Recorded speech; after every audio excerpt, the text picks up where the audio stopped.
epic family. As you can hear, we just had a beautiful, beautiful baby girl. What you praising? You worshiping, or you boo-boo? Thank you all so much for your prayers. As you can see, we are preparing. Thank you to Selena, to Kevin. Listen, we're in the hospital still preparing to make sure that God's people are served, because this is what we believe in. But we want to say thank you for your prayers. Charity is recovering, spending time with my baby, but you know I wouldn't leave you without a word. We've been in a series, Got Saved, Now What? And I felt like there was no better message than to grab a message that outlines how one of the things that God does in our life, he does not just help us to be blessed to get a bag, but to become it. That we are not just to have material blessings, but to remember that we are a blessing. I had a chance to speak for Darius Daniels recently and said, man, this will be a phenomenal message for you to hear that will impact your life. So continue to keep us in your prayers and to enjoy today's message. Got saved, now what? Don't just pursue a bag, become one. You ready, baby? You gonna watch the word?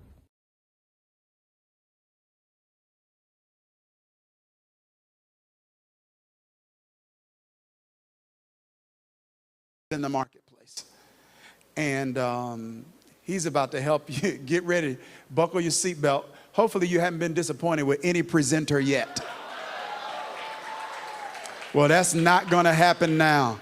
I want you to make some Thrive 22 noise. Welcome to the platform, my brother Marcus Rosier.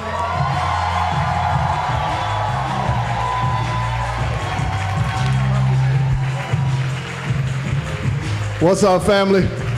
You can leave that music playing. I'm sorry. I'm a little ghetto. I'm a mix between I was glad when they said unto me, and every time I go out, you know I got a show out. I'm a little mix between the two. How's everybody feeling this morning? Well, let's first, before I say anything, I can't open my mouth or say a single word without celebrating the most brilliant communicator I've ever met in my life, Dr. Darius Daniels. Can we clap it up for him? And can we also celebrate my sister, Pastor Shamika? Can we celebrate her also? Well, let's do it this way. I've got a lot to share with you, but I've got a few ideas and concepts that I think could be beneficial to you. Is it okay if I don't do the traditional speaker thing and talk about myself at all, who I am and all that? Can you just do that on your own time? All right. Can you Google, look me up later? I would rather serve you. I would rather serve you and use all of my time to give you something that's substantive. Is that all right? So here's the crazy part. I just happened to see a family member of mine from Panama City, Florida. I'm from a very small town. And I grew up with my mother and my father are pastors, and y'all know the drill. My mother and my father are pastors, and what's so crazy about it is we spent so much time in church, I thought I was from church. So I would be in school, and they say, where you from? And I'm like, from church. And my mom be like, no, you from Florida. Oh, from church, Florida. But here's the crazy part. So my parents are pastors, and we used to travel all over from Geneva, Switzerland to Frankfurt, Germany. We did church everywhere, and it wasn't beautiful like this with these padded chairs. It was pews. Now, I don't know if y'all remember those hardwood pews that would cause an NFL concussion you fall asleep in church. You mess around, fall asleep in church, and boom, look, head not right. So my mom used to try to teach me how to pack because we was always traveling from church to church to church to church to church. And I'm a little boy, maybe like 7 or 8, and she's trying to teach me, and you know how it goes as a parent, you're trying to teach your kid how to be independent, right? She's trying to teach me how to pack. So, of course, she sits on the bed like this, and she's telling me what to go and get, and all I want to take is Ninja Turtles and my Michael Jordan outfit. That's it. So I run and grab my little Ninja Turtle outfit. She's like, don't put that in the bag. I run and grab the next thing, and she finally gets mad because she's like, son, you're not going to take no underwear, no nothing. Don't need it. Well, she finally gets mad, and y'all know like any black mama does, where you grit your teeth together and say, sit right here. You know it's serious when you grit your teeth together and say, sit right here. And she said something I thought was super powerful that made me think about you all. She said, son, we live in Florida. It's going to be snowing over there. You don't want to play in the snow? I'm like, yeah, I want to play in the snow. You don't want to enjoy the cold weather? Yeah, I want to enjoy the cold weather. She says, son, you don't pack for where you are, you pack for where you're going. And when I got ready to get on the stage, I remembered my mother's conversation. I thought it would benefit you because you don't pack for where you are, you pack for where you're going. And it made me think about you because chances are, in the bag of your personality, your education, your information, you have packed some things for where you've been, but not for where you're going. And you just might need to go shopping. Because chances are you will arrive at the beach with a winter coat. You will arrive with snow boots on the beach. And you will see something that you can't enjoy because you don't have anything in your bag you can reach inside yourself and pull out to enjoy what you're experiencing. This is the difficulty of people. Because we spend our entire life not realizing our Creator has packed our bag. And whatever you need for any moment you arrive at, you're supposed to be able to not reach inside your closet and grab Gucci shoes, although you should have some of those. You should be able to not reach inside your purse and pull out an MX Platinum, although it's cool to have that. You ought to be able to reach inside of your information, your mind, your knowledge, your understanding, your comprehension, your skill, and pull out something that you need to sustain your life. Is that okay? So I think it's important for the next few moments if I can explain to you how to not just get to the bag, but how to become one.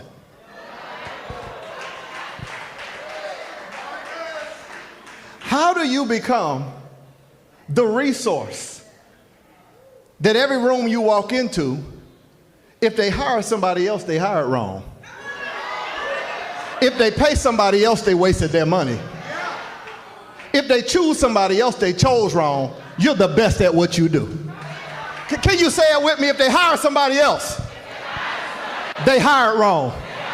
If they pay somebody else, they wasted their money. Point at yourself and say, I'm the best at what I do. So here's the part though. Here's the part you got to grab.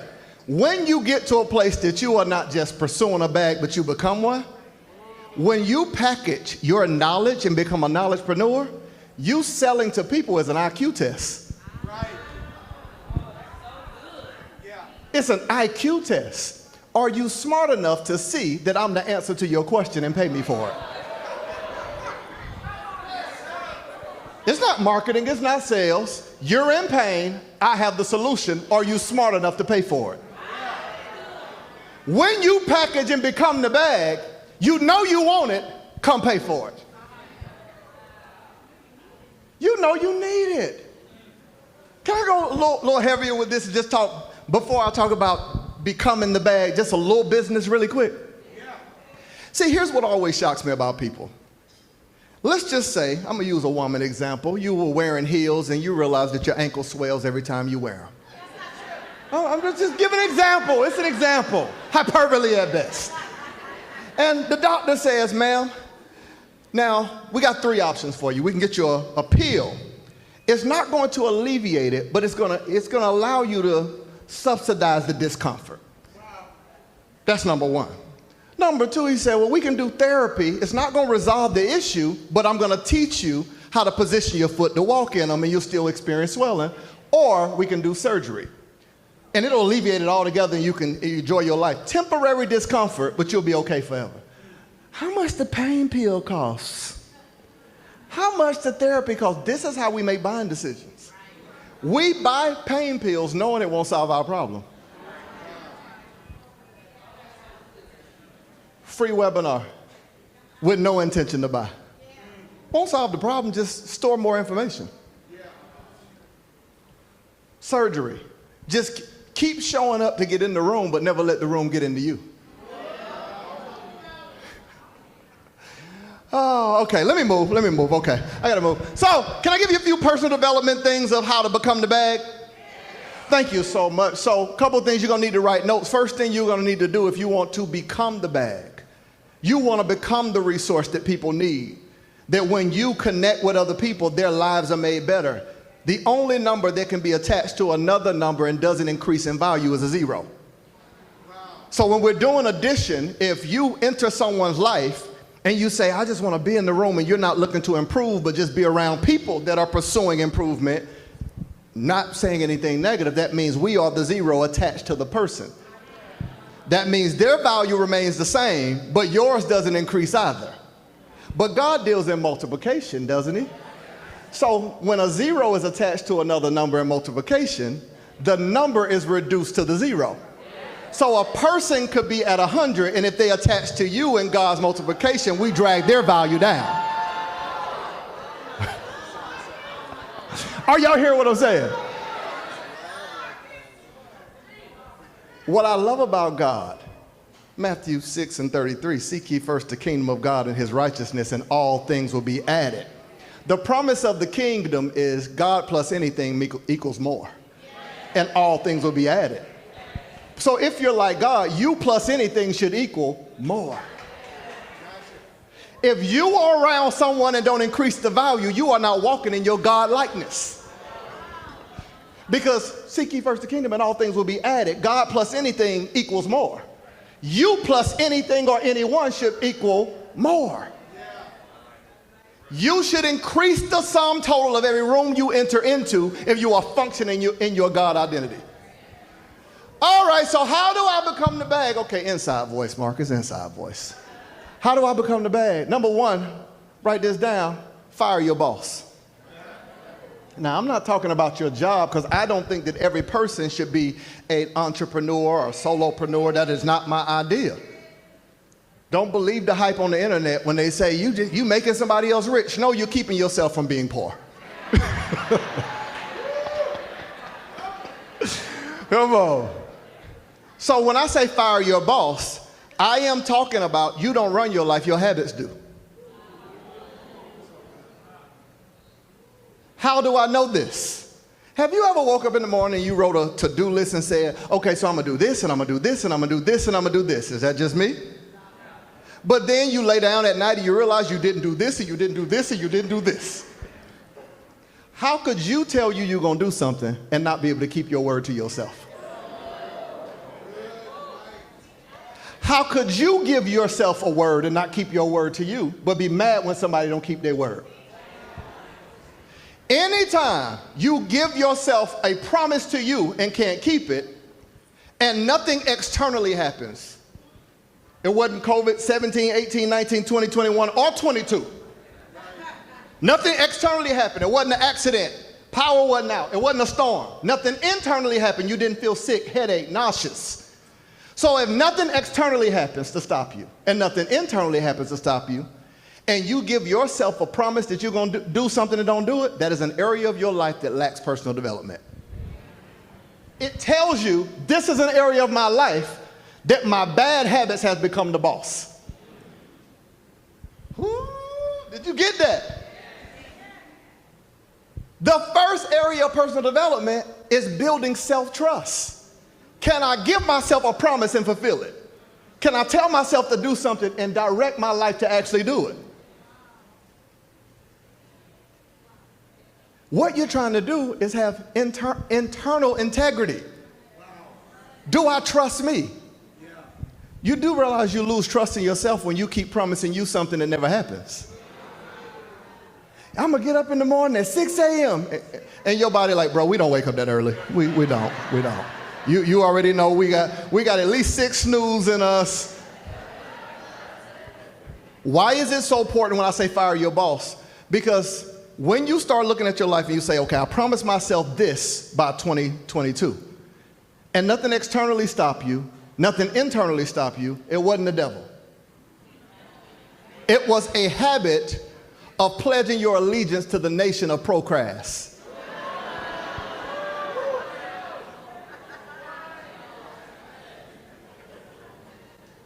I believe there's no such thing as procrastination.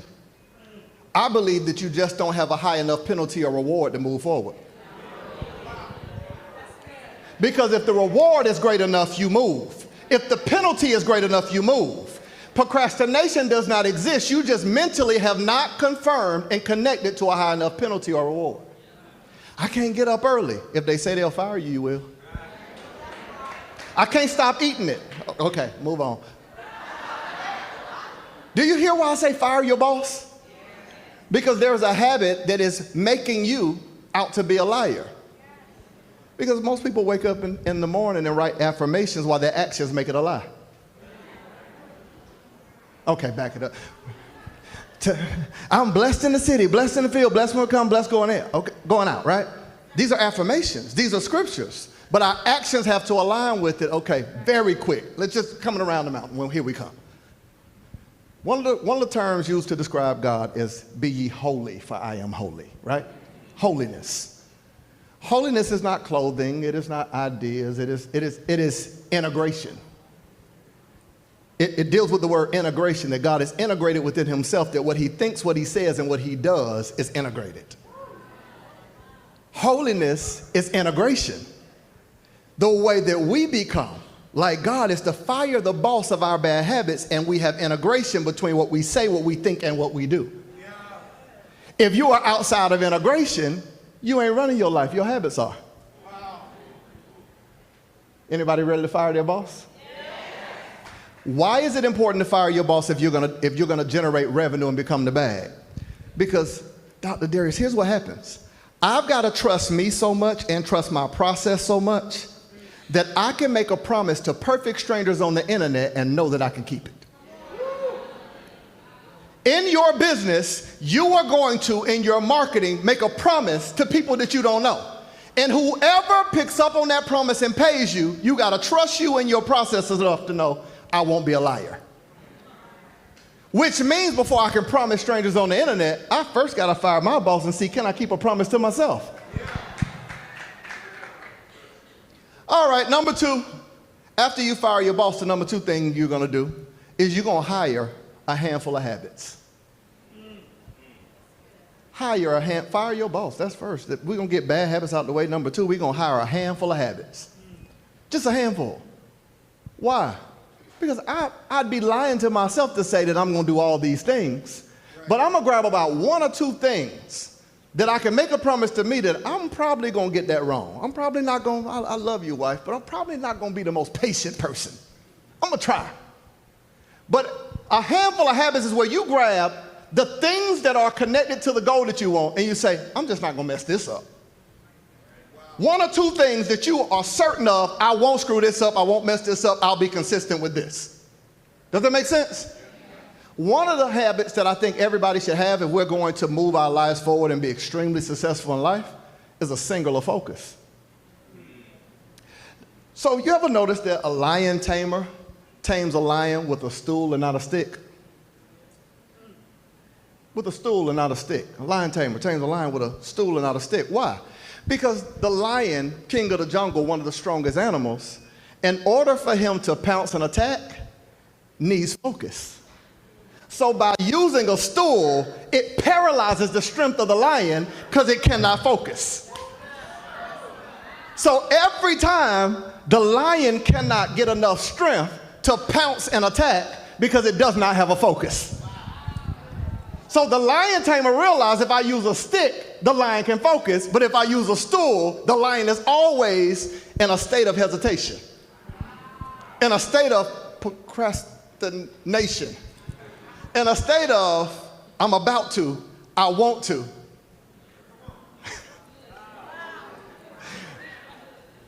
So let's go Bible for a moment. So if we are staffed with the Lion of Judah on the inside of us, if I were the enemy of your soul, I wouldn't talk you out of anything. I'd just give you so many ideas that you're in a state of being paralyzed.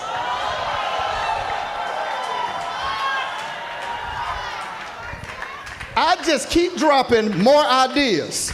Write the book, start a podcast, do this, do that. And you spend the whole year, here go January, February, March, April, May. You don't have a singular focus, although you're strong enough, bright enough, powerful enough. You are in a state without a singular focus, in a state of hesitation. The lion's strength, he's as weak as any animal in the jungle if he can't focus.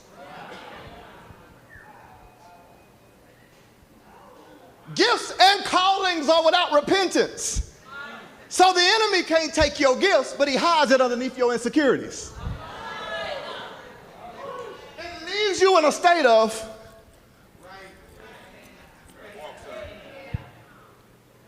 fire your boss. Hire a handful of habits. I promise me and God, I'm going to get this right. Does this make sense? Fire your boss. Hire a handful of habits. And the third thing you're going to do, this is going to be the practical side of it. Create a work schedule. Create a work schedule. Now, here's how I move. I don't want to talk to nobody but God before 11 o'clock. And my wife. Hey, baby. Because those are my most productive and creative hours. So I do something that I think will be powerful for you all, where the first number is going to be your productivity number. The second number is going to be your number of rest. You ready for it? So let's just say you took a block of 4 hours. If you say, hey, my work schedule is from 12 to 4. It is undisturbed focus between 12 and 4. And you split the hour, and I do it this way. I'm going to give you 3 different ones. So I'm going to give you the numbers, 50-10, almost like blood, 50/10, 40/20, and 30/30. You ready? 50/10, 40/20, 30/30. You got it? Now, the first number is the productivity number. Second number is the rest number. So imagine if you set your phone in the other room and set the alarm, went undisturbed for 50 minutes, and when the alarm goes off, get up, and you got 10 minutes to scroll. 50 minutes of undisturbed, singular focus, 10 minutes of rest. You're like, bro, I ain't got 50 in me. Okay, cool. 40/20. For 4 hours straight, 40 minutes of relentless focus. Nothing gets your attention but the work. 20 minutes of rest. Oh, you're like, bro, okay, I'm trying, but 40/20 is enough. Split the hour, 30/30. 30 minutes of a singular focus, 30 minutes of rest. You could get more done in a 4-hour block doing this than you would with an hour of being distracted.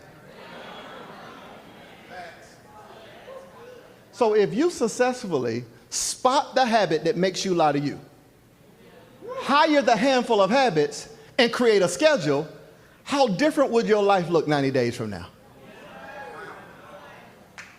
And every single day, you're becoming the bag.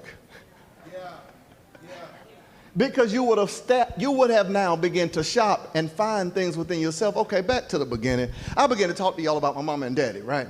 So here's what happened. My dad packed my bag with John, okay, Old Testament is Chaldee Hebrew, New Testament, Koine Greek. I mean, strong concordance where I had to memorize the numbers. Okay, son, 779. Okay, that's, now he gave me a bunch of spiritual things. My mama was a praying woman and a prophetic woman. But what had happened was, I got older and my bills started saying, hey, excuse me. And I realized that I had a bag full of prayers and scriptures, but in my bag I had spiritual development, but I didn't have personal development or business development. So I realized I need to make an investment and go shopping inside of somebody else's bag to get what I need. You get it now? I had been staffed with what I needed spiritually. I was on my way to heaven. I keep telling people, ladies and gentlemen, boys and girls, prayer is phenomenal for divine intervention, horrible for human laziness. It don't make sense to get God involved while you're not involved.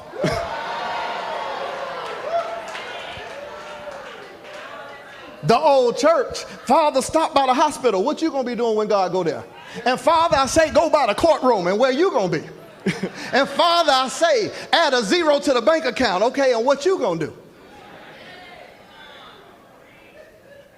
All right, with the time that I have left, now that I've taught you how to become the bag, y'all getting something out of this? Yeah.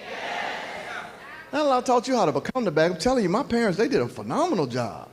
I could pray heaven down. I could read the scriptures. I can preach. I can look at the text. But I realized how do I turn my mind into money? How do I monetize these ideas? How do I stop becoming a window shopper of somebody else's life? How do I stop looking and gazing and dreaming about something that's available to me? Like, how do I do it? We are, ladies and gentlemen, boys and girls, in a new economy.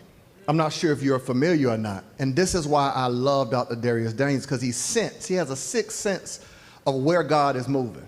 Man shall not live by bread alone, but every word that proceedeth. It's not saying that you don't need bread, but he's saying that bread will never be enough. Right. Bread alone, you're going to need more. Right. You're going to need more than just the holy huddles of the 2-hour block and the 4 walls of space called church on Sunday. What he's mapping out and building is what you need for Monday through Saturday. There's 168 hours in the week. You don't become what you visit for 2 hours. So you are influenced by the 166 and think that 2 hours on Sunday is enough. 168 hours in a week. And, the church thing isn't working for me. No. It was a deposit. What you do with what was invested into you. All right, it's a new economy. And in this new economy, I'm sorry, I ain't show y'all no love over here. Cousins, how y'all doing? I'm sorry. I love it. I could tell y'all cool over there. It's like playing a game of spades. Y'all gonna renege though. I saw you cut diamonds. All right. So we are in a new economy, family. And in the new economy, I believe that we are right where God wants us to be. And this is what our leader, my friend, my mentor, my friend-tor, Dr. Dharius Daniels is leading. Because he's preparing you for the new economy. It is the economy that God always wanted. Can I talk Bible for like 3 seconds? In the beginning, God created the heavens and the earth was without form and void, and darkness hovered over the face of the deep, and the Spirit of God moved upon the face of the waters. Then God said, let there be. In the beginning, God, who is an economy is made up of supply and demand. So God, who has all supply and can make demands, is an economy in himself. He has all supply and can meet all his demands. He's a self-sustaining economy. But he created the heavens and the earth. The heaven is an economy with supply. Earth is an economy with demand. And God, who is an economy sitting outside of heaven and earth, said, let's partner these two economies together. If the earth has sickness, heaven don't have sickness, heaven has the supply for it. You do realize money is the trash of heaven. The angels don't need it and God don't use it. You need money. But God don't give money, he give ideas. People. So he said, yo, I know what I'm going to do. I'm an economy. I'm going to create an economy. Let heaven and earth partner together. And anything you need, heaven got the supply. You got the demand. Now, ladies and gentlemen, here are the 4 resources of the economy, and then I'm out. Write them down and I'll unpack them. Economy, the first resource of this new economy is time. The second resource is thought. The third resource, you ready? Attention. And the fourth resource, skill. The first resource, time. The second resource, thought. The third resource, attention. And the fourth resource, skill. Now, here's what I love about God. He's removed the excuse from all of us. Because before coming here, I had texted my ex and with my wife's approval. And I was like, hey, Jay-Z, put Beyonce on the phone. I got a quick question. I got to go speak, and I need to ask you something because you got a whole lot of money. Quick question, did you and Jay buy any more time? And she was like, nah, same 168 that everybody that you're going to speak to have. I was like, okay, I got to go. Let me call my auntie. Hey, Auntie O, I know you're busy running your network, Auntie Oprah. Quick question, did you and Tyler buy any more time? And she was like, no, same 168. I was like, okay, cool, I'll let them know. See, God has removed the excuse off the table because all of us got the same time. Same 168 hours. So here's what God does to make sure that you can never go broke if you do one or two things. Here's the lesson. He said if they ever need anything, they got two options. Because I'm an investor, I invested 168 in everybody. So if you're ever without resources, you got two options. Sell your time for the money you need, or invest the time into a skill and sell the skill.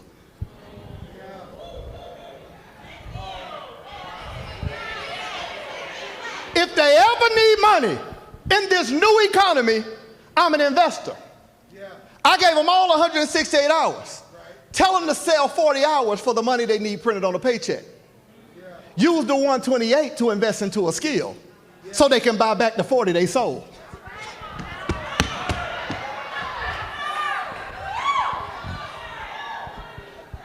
One more time, back it up like Juvenile for the 99-2000.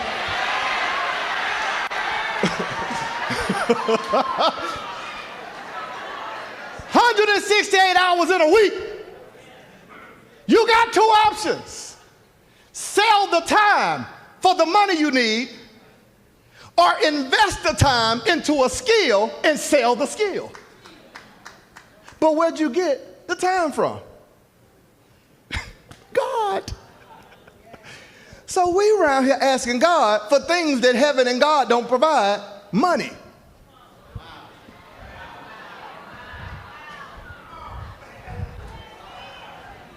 I told you, in this economy, we are finally aligned with kingdom. Finally. In the information age, it is the age of God. I call it Godonomics. Finally. It is not in the agricultural age where whoever owned the land made the most money. It is not in the industrial age that whoever owned the machinery. It's the information age, whoever has. Did y'all get the time equation? So you either can sell the time or invest the time. So if I was going to invest the time, I would invest the time into thought, invest the thought into attention, invest the attention into a skill, and sell the skill. I got streams of income. One more time? You say you missed it? Okay, one more time. Remember I told you the four resources, were time, thought, attention, and skill. So I'm going to either sell the time or invest the time into a thought. Invest the thought into attention, invest the attention into a skill, and I'm going to sell the skill. We got to move. We got to move. We got to move. This making sense? Oh, Lord. I don't know if y'all realize the Bible says that the love of money is the root of all evil. But it ain't never tell me that I couldn't become the bag where money loved me. I don't love it, but I believe money loved me. It'd be like, hey, big head, how you doing? How your mama daddy doing? Be acting like Sinead, Martin charging for the fight. Somebody say money loves me. Ooh, you said that like you meant that, bro. I felt that in my sha-na-na-na-na. All right, so the first resource is time. And the second resource is thought. I got to give you something to write down. If it costs you more than a thought, you can't afford it. If it costs you more than a thought, you can't afford it. All right, so if I were to ask you, what would you do if you had $100 million right now? Okay, I'm going to travel the world, I'm going to buy a hotel, I'm going to go on a trip, and I'm going to do my thing, I'm going to travel the world, and I'm going to buy that car. It's going to sound like a rap song. Right? And it ain't no tithing back, boy. I'm going to buy the car, and I'm going to buy that clothes, I'm going to buy the belt, and I'm going to buy them shoes, I'm going to travel the world, and I'm going to buy that hotel. Ain't no tithing back, boy. Okay. And my question for you would be, how you got a plan to buy other people's thoughts, but not to package and sell your own? You're on the fast track to bankruptcy. Because when you stop thinking, you stop making money. Oh, oh, that thing smelled a little bit when I said that, didn't it? If it costs you more than a thought, you can't afford it. Because we're in an economy driven by thought, the goal now is not to not buy things, but what thought's going to pay for it? My wife and I, family, we got ready to travel a little bit. You know, we like to move around. And at the time, I'm a car enthusiast. Pray for me. You know, I love a Tesla. That's my joint. But we was in Florida, and I wanted the Corvette. I was like, I need that thing. Drop the top. You know, we be in Florida a lot. And I'm like, I don't want to spend my money, but what thought's going to pay for it? So I got in front of a camera because, remember, I invested my time, the thought, and my attention into a skill so I could do this. So I recorded something that people needed, packaged it, marketed it, sold it, and I never paid for the car. 60 minutes in front of a camera with a thought paid for it.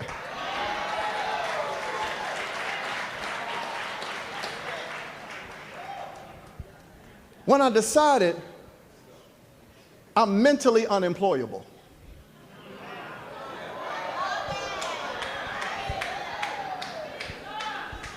Because any amount you offer me, you can't afford me.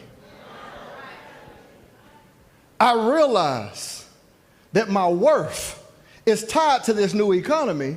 I was mentally unemployable. I realized at that moment that I knew that in order to live the life I wanted, it wasn't about the money. I wanted to do ministry, but I needed resources. I said, I gotta be a millionaire. Now, where I'm from, my home, she know, if you can buy a smothered, covered, diced, and chunk, you was balling. And the fact that y'all know what a smothered and covered is, y'all country. Waffle House, okay. But I realized if I was going to become wealthy, my wealth wouldn't be tied to the work or selling time, because you're not going to sell. I can't sell the time for enough for you to pay me. Y'all understand what I'm telling you? This whole idea of selling thoughts. Let me break it down. These shoes, it's a thought. This $1,000 product, it's a thought.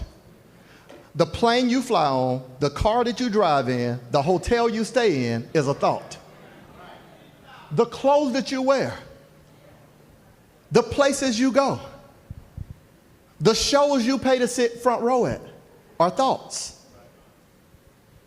So if you're going to function in this new economy, you have to sell your thoughts and take a percentage of what you make from the thought to buy other thoughts. Yeah. We got it? All right, I got to move. So come on, y'all help me. What's the third resource is attention. Oh, y'all a smart crowd. Y'all graduated valedictorian from Sunday school. You was bad. They sent you to go sit with your mama 3 different times. Get out of here and go sit with your mama. Attention. This part is going to change the game. When you realize your greatest commodity is not your time, nor your money, it's your attention. Because you spent time and gave things your time that never got your attention. You ever drove home, got all the way home, and don't even remember stopping at a traffic light? Took you 30 minutes to get home, you don't remember anything because you're not where you are where your mind is. Go through a bad breakup, fly all the way to Bali, and all you'll be is back in the emotion and the place mentally of what you left. You're not where you are where your mind is. So, in this thought economy where attention is king, let me break it down for you. LeBron James get a healthy salary, would we agree? Millions of dollars? Right? So millions of dollars for playing basketball and of course endorsements, all that, right? How can they afford to pay him millions of dollars? Let me break this down for you. You like, he only played for 48 minutes. He ain't selling time. He invested the time into a skill.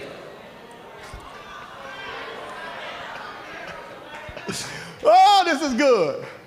So the media company says, I'm going to pay the NBA. Follow me, please, don't let me lose you. The media company says, I'm going to pay the NBA. The NBA is partnered with the owners. The owner pays the player, but how do they get the money?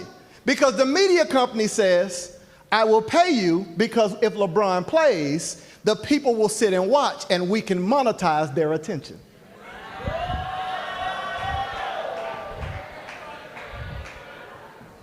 They will give you their attention for free, and everybody's getting paid except us. We are buying the thought. Think about it. We're buying the time, we're buying the thought, they're monetizing our attention, and we're paying for LeBron's skill. We are sitting outside of the ecosystem.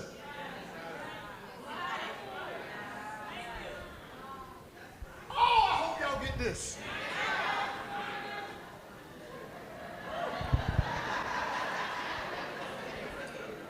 Anything that you have access to for free, i.e. social media, you're a free employee. Not saying you shouldn't, but how many times have you posted since you've been here? Stories and photos. I pay for ads. So they're selling me you.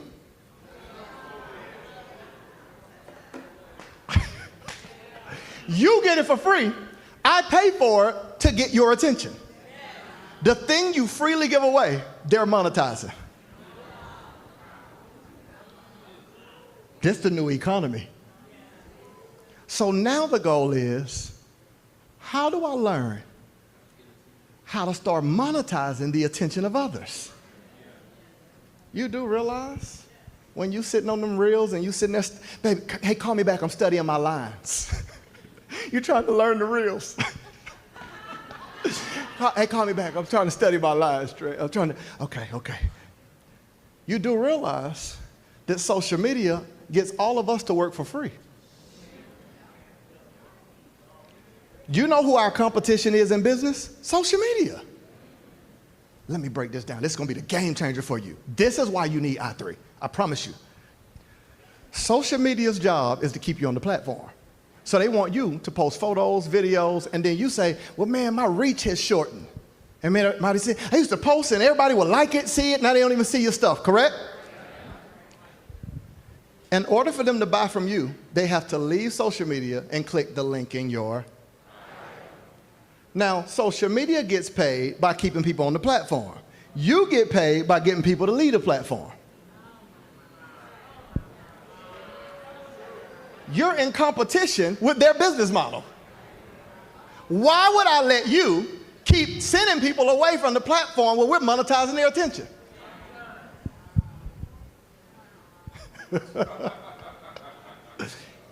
My brother owns a coffee shop. That's my man. He's been blessing me. But imagine me setting up shop inside your coffee shop, selling coffee.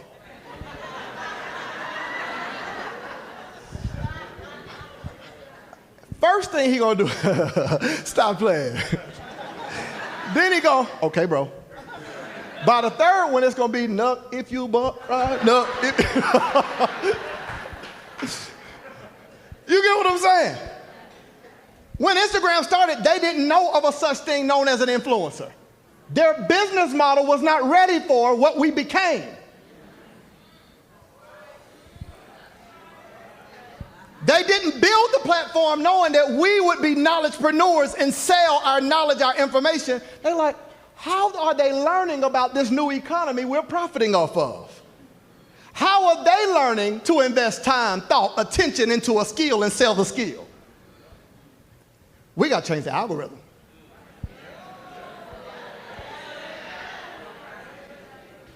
Oh, are y'all getting this? God, I'm almost out of time. Okay. So everybody got the attention piece, right? But I need to give you something practical with this. Something practical. So if we're going to monetize attention, ladies and gentlemen, boys and girls, one of the major things I teach is that you should not be selling, please don't let this lose you, because this is the practical of how you get to a bag. You should not be trying to just convince, people love buying things, they hate being sold anything. Say it again, people love buying things, they hate being sold things. So when you show up on the internet saying, buy my program, buy my course, buy my webinar, you like the person that's in the mall at the kiosk, and you walking by, hey, my man, buddy with the beard, buddy with the blue veil, you like, that kiosk turned everybody into a liar, don't it? You'll pick up a phone, ain't nobody called.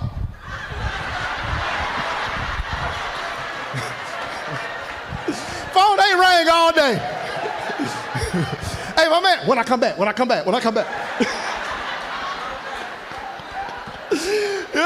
Lord, when I come back. Now, why is that the case? Because you were in the mall on your way for something and they're interrupting your experience. People on their phone, scrolling. Kanye at it again. Yeah. Oh, Dr. D, this good. Oh, there go TD. Okay. Let's see, Shade Room. There go.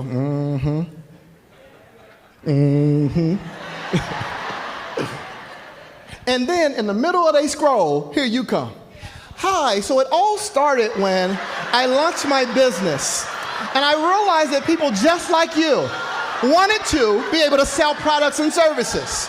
Click the link in my bio and buy my program, buy my course. But you're like, no.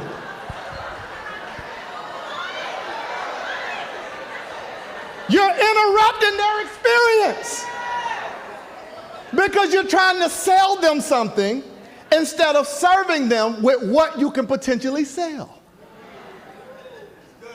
So instead of the kiosk, who should you be in the mall in this equation of marketing? Teriyaki chicken, want one?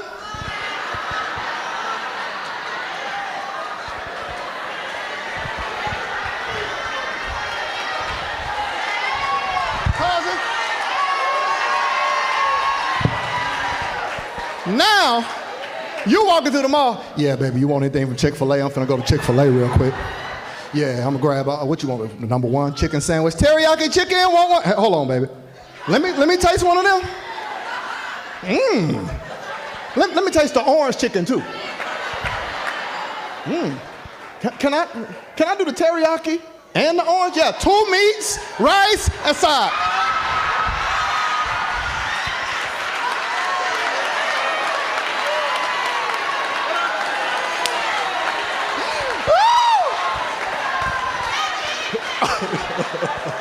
All right. I gotta go. Whatever you plan on selling, start giving it away for free on the internet. And now the person that was on their way to Chick-fil-A, i.e. somewhere else, turns and buys from you. I gotta go. So we said, time, thought, attention, and skill. Oh, I don't have time to get into this, but here's the example and I'm out. I'm gonna do the example on the stage and walk off the stage. Drop mic. This is you. You are standing in the skill that you know how to do. Know how to do hair, know how to help kids, know how to do whatever your thing is. Yell it out. What's your thing you know how to do?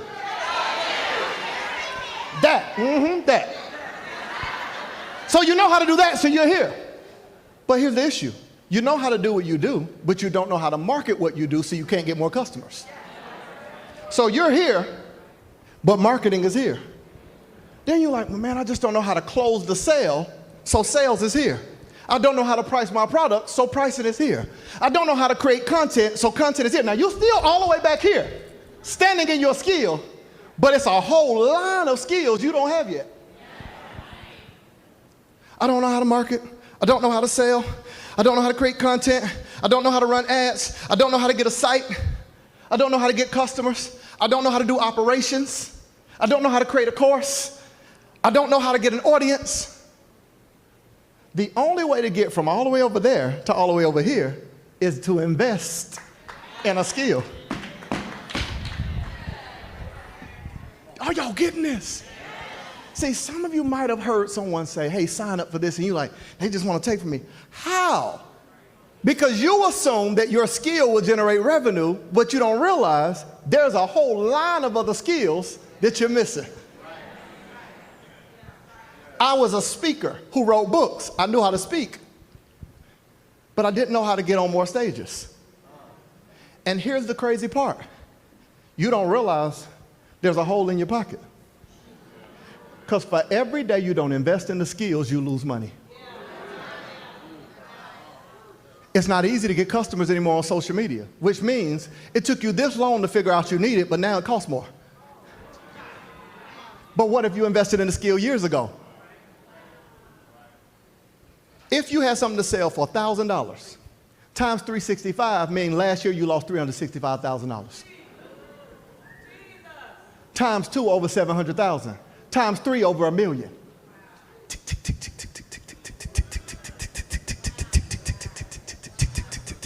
That's the sound of you losing money by not investing in a skill.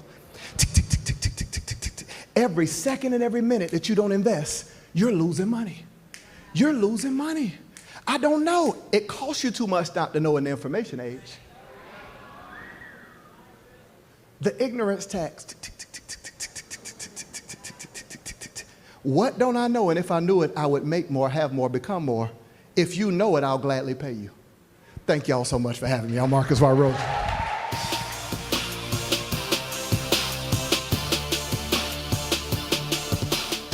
You can give to the Epic Nation by Cash App, $the Epic Nation, or text to give, 863-777-4514.